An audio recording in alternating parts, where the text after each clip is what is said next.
The van's windshield had spiderwebbed from the inside out, as if someone had tried to punch their way through the glass with their bare hands. On September 15, 2020, 4 geology students from the University of Munich landed at Keflavik International Airport in Reykjavík, Iceland. Bastian Miller, 22, Annika Richter, 21, Florian Weiss, 23, and Zara Hoffman, 20, had pooled their savings for months to fund this research trip. They rented a white Ford Transit van from Hertz at 2:47 p.m. local time. The rental agreement shows Bastian's signature, slightly shaky from the cold. Their plan was simple: 10 days photographing glacial formations for their senior thesis on climate change impact in the Nordic region. Bastian had been planning this trip since his freshman year. His dorm room walls were covered with topographical maps of Iceland, red pins marking every glacier he wanted to document. His roommate later told investigators that Bastian kept a countdown calendar, marking off days until departure with a green highlighter. He had memorized driving routes, researched weather patterns, and created detailed spreadsheets of equipment needed. Annika brought the cameras, 3 professional DSLRs, and underwater housing she had borrowed from the university's media department. Florian packed the camping gear, his military surplus duffel bags, organized with the precision he had learned during his mandatory service. Zara handled the food supplies, filling 2 coolers with enough provisions for 12 days, plus emergency rations. The first 2 days proceeded exactly as planned. Their Instagram posts show them at Gullfoss Waterfall on September 16th, then camping near Glacier that evening. Annika's camera captured Florian setting up their tent while Bastian studied maps under a headlamp. The metadata from these photos would later prove crucial, every image tagged with precise GPS coordinates, timestamps accurate to the second. On September 17th, they drove the ring road toward Jökulsárlón Glacier Lagoon. Zara's final Facebook post shows all 4 students standing beside their van at a gas station in Höfen, arms around each other's shoulders, cheeks red from wind. September 18th began with perfect weather conditions. The Icelandic Met Office recorded clear skies, temperatures hovering around 30, and minimal wind. At 11:23 a.m., Annika sent a WhatsApp message to her mother. Found the most incredible glacier near Skaftafell. Taking photos all day. Service is spotty, but we're safe. The message included a photo of the 4 students standing on black volcanic rock, a massive glacier wall rising behind them. This would be their final communication with the outside world. The phone recovered from their submerged van contained 247 photos taken that day. The first images show the students hiking across rocky terrain towards Skaftafellsjökull Glacier. Bastian appears in frame 23, crouching beside a GPS device, entering coordinates into a waterproof notebook. Frame 31 captures Annika adjusting her camera settings, the glacier's blue ice reflecting in her sunglasses. Florian and Zara are photographed in frame 45, pointing at something beyond the camera's view, their expressions excited, almost euphoric. The last photo taken was at 3:17 p.m. It shows only the sky, gray clouds moving fast, the camera tilted at an impossible angle. The image is blurred, as if the photographer had been running. When the students failed to check in on September 19th, their families initially assumed poor cell coverage. Iceland's remote areas are notorious for communication dead zones. Bastian's mother called the rental company on September 21st. Hertz confirmed the van had not been returned. She contacted the German embassy in Reykjavík that afternoon. Embassy staff filed a missing persons report with Icelandic police at 4:15 p.m. The search began at dawn on September 22nd. Rescue teams from ICSAR deployed helicopters over the Skaftafell region, following the route marked on maps found in the students' abandoned campsite near Höfen. Their tent was still standing, guy lines tight, no signs of disturbance. Inside, investigators found 4 sleeping bags laid out neatly, personal belongings organized in separate corners. Zara's diary contained detailed notes about their first 2 days, including a hand-drawn map of their intended route to Skaftafellsjökull Glacier. Ground teams discovered tire tracks on September 24th, approximately 8 kilometers from the main road. The tracks led across rough terrain toward the glacier's edge, then simply stopped. The vehicle's path was clearly visible in the loose gravel, deep ruts showing the van had been moving slowly, carefully navigating between rocks. At the track's end, investigators found disturbed ground, as if something heavy had been dragged. But no van, no bodies, no equipment. Helicopter crews expanded their search radius daily. They photographed every crevasse, every ice cave, every possible location where a vehicle might have fallen or become trapped. The glacier's surface appeared unmarked, solid blue ice stretching for kilometers. Search dogs were flown in from Denmark on September 27th. The animals showed interest in the area where tire tracks ended, circling repeatedly, whining, but found no scent trail to follow. Local guides interviewed by police described the Skaftafellsjökull area as relatively stable. The glacier had been retreating for decades, but major calving events were rare.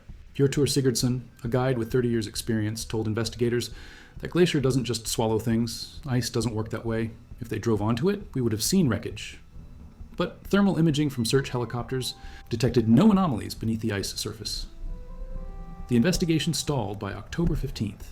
Official search operations were suspended after covering 400 square kilometers of terrain.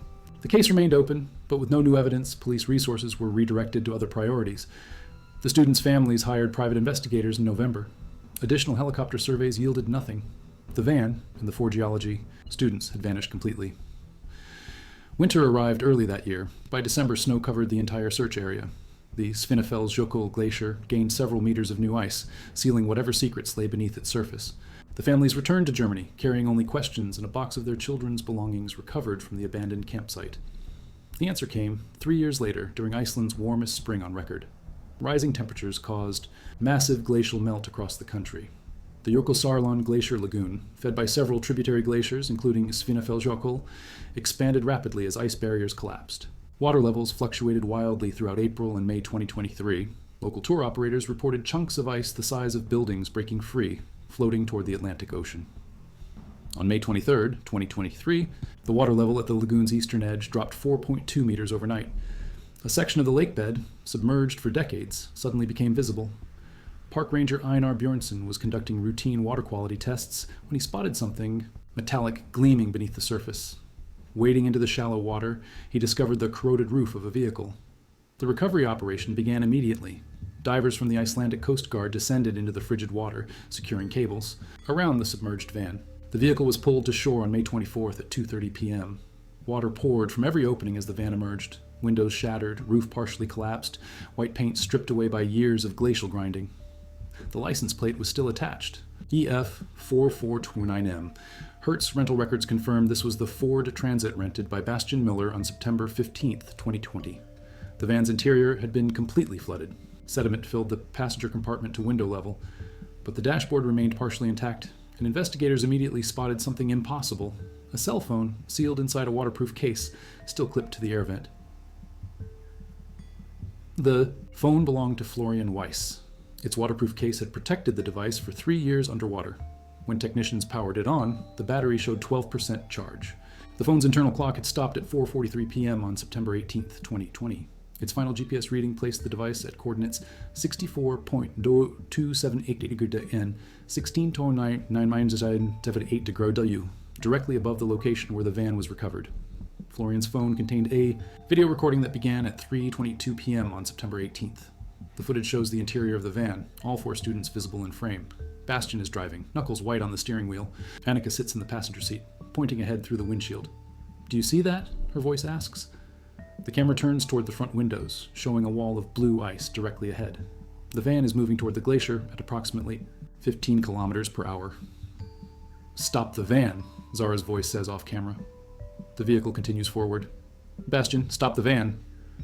Engine noise continues. The camera shakes as whoever is filming, presumably Florian, moves closer to the front seats.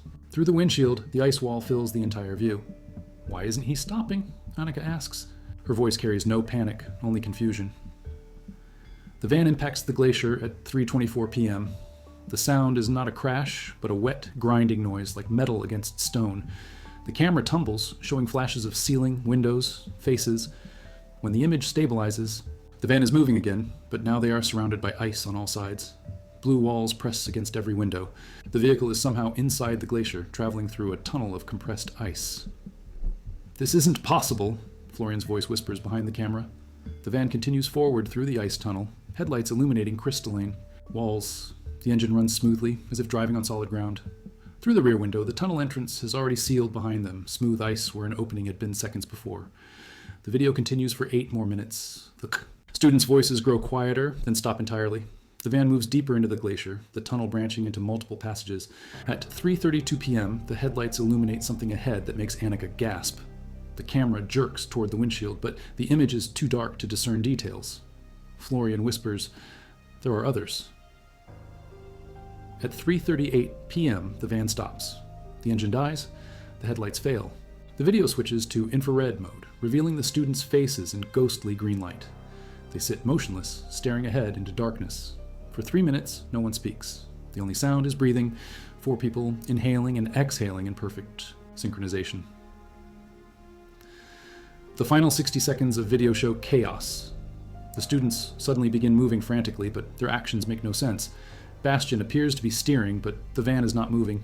Annika is taking photographs, but her camera flash reveals only the van's interior. No ice tunnel, no glacier walls. Florian and Zara seem to be unpacking equipment, spreading camping gear across the floor. They move with purpose, as if following a plan, but the cramped van offers no space for camping. The video ends at 4:43 p.m. when water begins seeping through the door seals. The camera captures Florian's face for the final frame, his expression calm, almost peaceful, as glacial water rises around his feet. The phone's screen goes black. Forensic analysis of the van revealed additional mysteries. The vehicle's odometer showed 2,947 kilometers, exactly matching rental records plus the distance from Keflavik Airport to the search area. This meant the van had traveled no additional distance during its 3 years inside the glacier. The fuel tank was empty, but residue analysis indicated the engine had continued running for hours after impact, consuming the remaining gasoline while the van was submerged. The students' personal belongings were found distributed throughout the passenger compartment, but in impossible arrangements. Annika's camera equipment was packed neatly in its original cases, despite the video showing her using the cameras during the final minutes. Bastian's GPS device displayed coordinates, placing the van in central Germany, the location of their university campus. Florian's camping gear was set up as if for a normal camping trip. Sleeping bags arranged in sleeping positions, camp stove assembled and showing signs of recent use. Most disturbing was Zara's discovery. Her backpack contained 47 photographs, printed on waterproof paper. The images showed the 4 students in various locations around Iceland, but not locations they had visited during their documented trip. The photos depicted them at glaciers they had never seen, camping in areas that don't exist on any map, standing beside geological formations that defied physics. In every image, the students appeared happy, relaxed, unaware of any danger. The final photograph in Zara's collection showed all 4 students standing beside their van in bright sunlight. Behind them stretched a landscape of green grass and flowing water. No ice, no glaciers, no volcanic rock. They were smiling directly at the camera, but their eyes were completely black, reflecting no light. At the bottom of the photo, someone had written in Zara's handwriting, "Day 847. We understand now." The van was transported to Reykjavík for detailed examination. Engineers from the University of Iceland studied the impact damage, trying to understand how the vehicle had penetrated solid ice. The van's front bumper showed scratches consistent with hitting rock, not ice. Paint samples embedded in the scratches contained minerals found only in Iceland's interior highlands, a region the students had never visited according to their documented route. Inside the van's engine compartment, investigators found organic material that should not exist.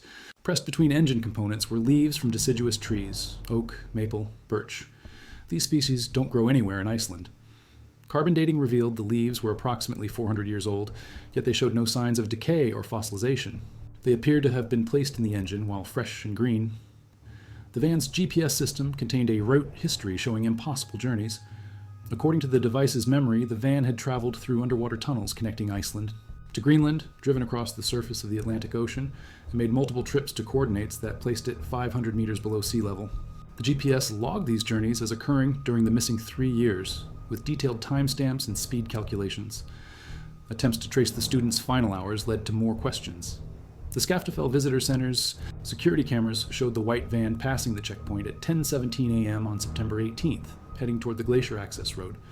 The same cameras recorded the van returning through the checkpoint at 7:23 p.m. that evening, heading back toward the ring road. But this footage was impossible. The van was already submerged in the glacier lagoon by 7:23 p.m., according to Florian's video timestamp. The security footage showed 4 figures in the van's front seats, but their faces were obscured by glare on the windshield. The van appeared undamaged, showing no signs of impact or water damage that would later be found. As the vehicle passed the camera, a park ranger on duty waved at the occupants. The footage shows someone in the passenger seat waving back, a casual, friendly gesture suggesting nothing was wrong. Local residents reported additional sightings of the van during the supposed missing years. Farmer Christian Einarsson claimed he saw the white Ford Transit parked beside his barn on multiple occasions between 2021 and 2022, always during severe weather when visibility was poor. "I would see it through the snow," he told investigators. 4 young people sitting inside, just waiting. When the storm passed, they were gone. Security footage from his property confirmed these sightings, showing the van appearing and disappearing without driving onto or off the property. Similar reports came from across Iceland. The van was spotted at remote gas stations, always with 4 occupants, always purchasing exactly 45 liters of fuel. Security cameras captured these transactions, but the footage showed distortions around the van, wavy lines like heat shimmer despite sub-zero temperatures. The occupants appeared to be the missing students, but their faces were never clearly visible. They paid in cash, leaving exact change, never speaking to station attendants. The investigation revealed that the Glacier lagoon where the van was recovered had been thoroughly surveyed by researchers studying climate change. Underwater cameras had documented the lakebed monthly since 2019. Review of this footage showed the van appearing suddenly in February 2023, 3 months before its discovery. In the previous month's survey, the lakebed was empty. The van materialized between surveys, as if placed there by some external force. More troubling was the discovery that the Skaftafell glacier had been monitored continuously by motion sensors since 2018. These devices detected seismic activity whenever ice shifted or cracked. On September 18, 2020, at exactly 3:24 p.m., sensors recorded a massive seismic event equivalent to a magnitude 4.2 earthquake. The epicenter was precisely where tire tracks ended, but seismic monitoring stations throughout Iceland detected no honest earthquake at that time. The event registered only on sensors positioned directly at the glacier's edge.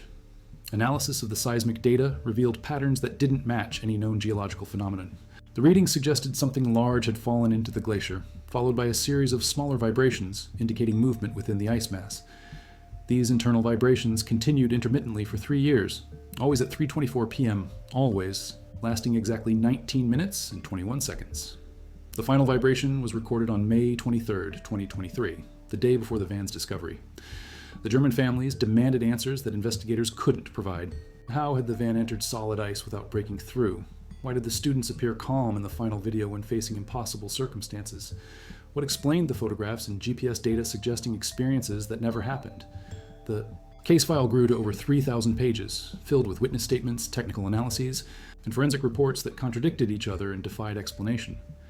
Independent researchers studying the case discovered additional anomalies. Weather records showed that September 18, 2020, was recorded differently by various monitoring stations. Some recorded clear skies and calm conditions. Others showed severe storms, temperatures dropping below 20 Cs and hurricane-force winds. These contradictory readings came from stations within 10 kilometers of each other, all calibrated and functioning normally. The phones belonging to Annika, Bastian, and Zara were never recovered. Mobile network records showed these devices remained active for weeks after the students' disappearance, connecting to cell towers across Iceland in a pattern that traced the outline of the island's coast. The phones sent no messages and made no calls, but continued pinging towers as if their owners were traveling in a perfect circle around the country's perimeter. 6 months after the van's recovery, groundskeeping staff at the University of Munich found 4 thesis papers in the geology department's submission box. The papers were signed by Bastian Müller, Annika Richter, Florian Weiss, and Zara Hoffmann. Each document contained detailed analysis of glacial formations in Iceland, supported by photographs and GPS data from their research trip. The papers were academically sound, thoroughly researched, and demonstrated profound understanding of glacial geology. The photographs submitted with these thesis papers matched those found in Zara's waterproof backpack, images of impossible landscapes and geological formations that violated known physics. The students' academic advisors confirmed that the writing style, analytical approach, and technical knowledge demonstrated in the papers were consistent with each student's previous work. But the conclusions drawn from their research described geological processes that don't exist in conventional science. According to the thesis papers, glaciers function as dimensional storage systems, preserving not just physical matter, but temporal experiences. The students theorized that ice formations create pockets of suspended time, where normal causality breaks down. Their research suggested that certain glacial conditions can trap consciousness, allowing awareness to persist independent of physical form. The papers included mathematical equations supporting these theories, calculations that advanced graduate students in theoretical physics, later confirmed as internally consistent, though based on assumptions about reality that mainstream science doesn't accept. The final paragraph of Bastian's thesis read, "We have confirmed that glacial ice serves as a recording medium for human consciousness. Time moves differently within ice structures. We have been documenting our experiences for 3 years, though outside observers measure our absence in linear time. The glacier preserves our research indefinitely. Future students will access our complete findings when they achieve the proper resonance frequency with glacial ice formations." University officials decided not to award degrees posthumously, as the students could not be confirmed deceased. The van's recovery proved they had died in the glacier lagoon, but the circumstances remained unexplained. The case was officially closed in December 2023, filed under accidental death due to natural disaster, though investigators privately acknowledged that nothing about the incident matched any known natural disaster patterns. The van was eventually scrapped, but workers reported that its metal components resisted normal recycling processes. The steel had somehow been altered at a molecular level, becoming significantly harder and more brittle than standard automotive steel. When heated, the metal produced sounds, low-frequency vibrations that resembled human voices speaking in German. The recycling facility refused to process the remaining components after 3 workers reported hearing conversations coming from the scrap metal pile during night shifts. The 4 geology students from Munich remain officially missing, though. Their van was recovered, and evidence suggests they died in September 2020. Their families continue to receive postcards from Iceland, mailed from various locations around the island. The postcards show tourist photographs of glaciers and volcanic landscapes, with brief messages written in the students' handwriting. The most recent card, received in March 2024, contained a single sentence in Zara's careful script. "The glacier remembers everything we learned."